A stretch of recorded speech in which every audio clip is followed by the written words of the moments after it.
Welcome back to another technical deep dive here in the debug zone. Today we're tackling a big question and breaking it down with insights from other users. Hopefully this clears up some misconceptions and helps you get the answer you need. So buckle up, stay a little curious, and let's jump right in.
And that's a wrap.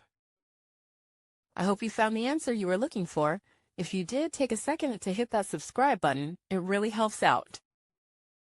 And let me know in the comments which solution worked best for you. See you next time in the debug zone.